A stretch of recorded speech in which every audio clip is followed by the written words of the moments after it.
Hey everybody, it's Dave here from Dragonhill Games, and you're watching This Week in MTG Finance. As always, and before we get started, I want to thank MTG Stocks for allowing us to use graphical information for the purposes of this video. Commander Legends is having an undeniable effect on the market. There is no question about it. We got a whole bunch of new legendary potential commanders, and this is leading to all kinds of crazy and strange brews. A bunch of cards that we've never even heard of or looked at in years are just skyrocketing right now and kind of coming out of the woodwork as people are brewing with these new commanders. So let's dive right into our top 10 list, and we're going to start right here with Final Fortune, specifically the 7th edition printing. Coming in at number 10 and up another 50% this week to $24 is Final Fortune. Now this card was on our list last week, and the reason why this one is getting so much attention right now is because of a brand new commander from Commander Legends, and that would be Obeka Brute Chronologist. We did a top 10 sort of must include cards for that list. If you're interested in having a look at that, I'll put that up in the top right corner. You can go ahead and check that out. So for just 2 mana, we get an extra turn, essentially a time walk with Obeka. And at the end of that turn, we lose the game, but Obeka allows us to end our turn and exile all triggers on the stack. So when Final Fortune puts its lose the game trigger on the stack, we simply end the turn with Obeka, and there you have it. We got a time walk for just 2 red mana. Final Fortune's had a couple of other printings. It's had a printing in Mirage and then another printing in Classic 6th edition. And all of those are definitely on the rise as well, but the original Mirage printing is still under $20, so that's definitely your best bet if you're looking to pick up a Final Fortune.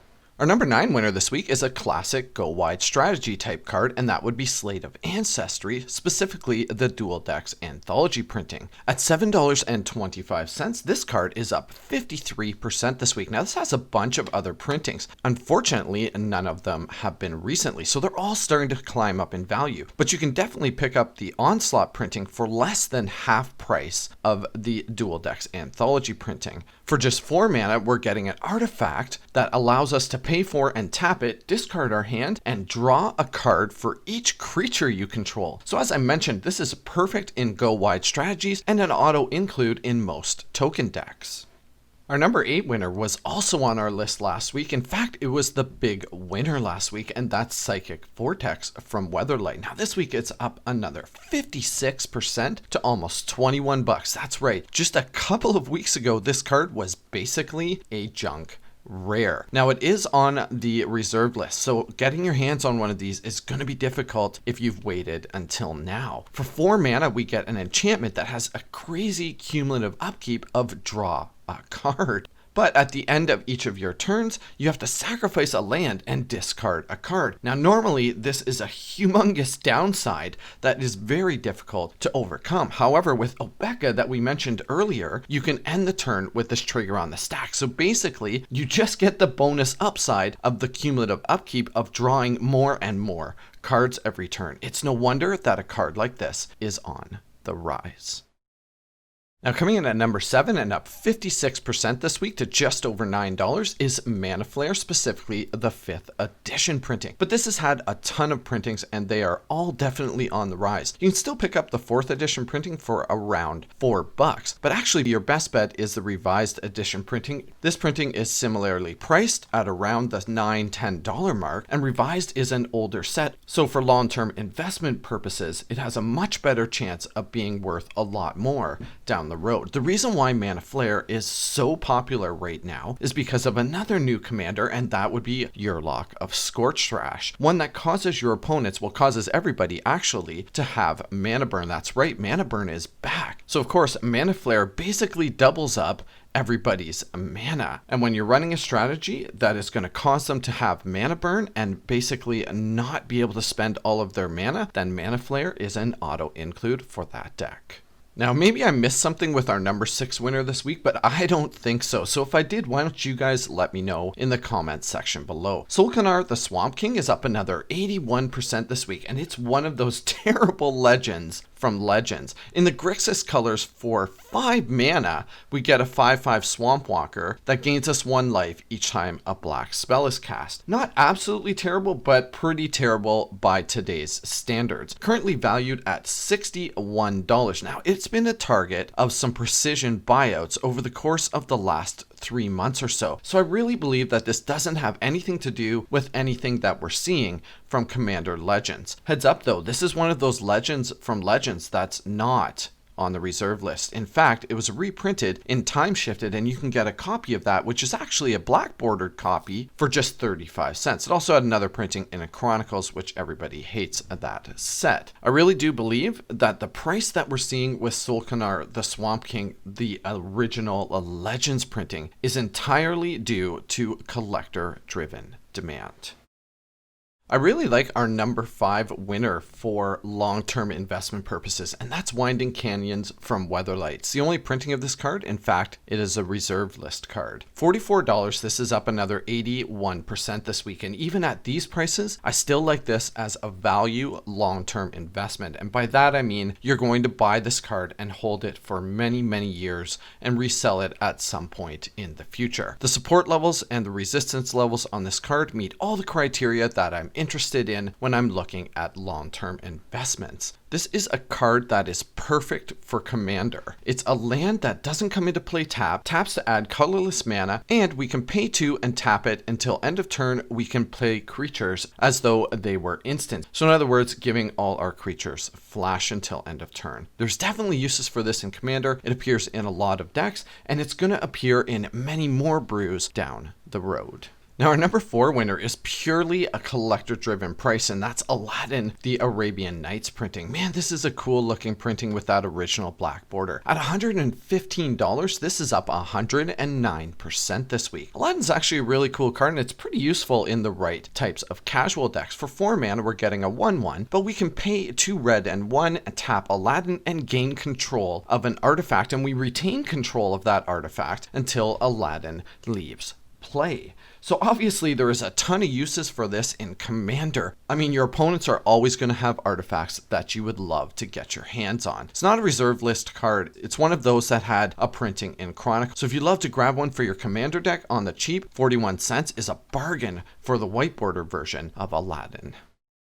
Here we have another big winner from the reserve list in the number 3 spot. That's Spinal Villain from Legends, valued at $55, and this thing's up 118% this week. It was worth less than half of this just a few months ago. Really awesome card, and one of the reasons this is getting so much attention right now is because we got a bunch of awesome blue commanders in the new Commander Legends set. For just 3 mana, we get a 1/2, and you can tap this thing to destroy target blue creature. Seems pretty good. Oh, you played your commander? Nope, sorry, that's dead. Oh, you played your commander again? Sorry, dead again. It's definitely a card that any blue player on the opposite side of the table from you is going to have to deal with really quickly. Our number 2 winner this week, Jessica's Will from the brand new Commander Legends set, is up 122% this week. Get your hands on this card now, folks. It's just really good value for red decks. At $3.33, this is a 3 mana sorcery that has choose 1. If you control a commander as you cast this spell, choose both. You can add a red mana for each card in target opponent's hand, or you can exile the top 3 cards of your library and you may play them this turn. Of course, you get to do both if you control your commander. And where this spell gets really gross is if you're able to copy it. For example, with one of the new commanders like Karark, the Thumbless. But on its own, this card is still really solid value for red decks. And like I mentioned, at $3.33, now is a great time to be getting your hands on this card. It's going to continue to rise. And our big winner this week, up 350%, is to Fairies Veil from Weatherlight, valued at $3.25. Now, this is not a reserve list card. It's actually an uncommon from Weatherlight. Now, good luck trying to find one. I actually just went on eBay trying to see if I could find any, and there's only a few left on there from international sellers. So this is one that's definitely going to be hard to get your hands on. Now, why is Fairies Veil up this week? Well, it has everything to do with one of the new commanders from Commander Legends, and that's Arumi the Deadtide. Essentially, Arumi gives your creatures in your graveyard Encore, which means you create a token copy of that, and then at the end of turn, you have to sacrifice that token, but not with Fairies Veil. Fairies Veil gives your attacking creatures phasing. And now understand something about phasing. This is one thing that a lot of people kind of mess up. When something phases out, it doesn't change zones, which means that when it comes back, it's going to retain things like +1/+1 counters, and tokens will come back, things of that nature. So it's obviously Fairies Veil works very good with a deck that creates tokens because they phase out and they're still able to come back at the beginning of your next upkeep. And since they're phased out, they're treated as though they don't exist, so you don't actually have to sacrifice those tokens. It's no wonder that Fairies Veil is on the rise this week.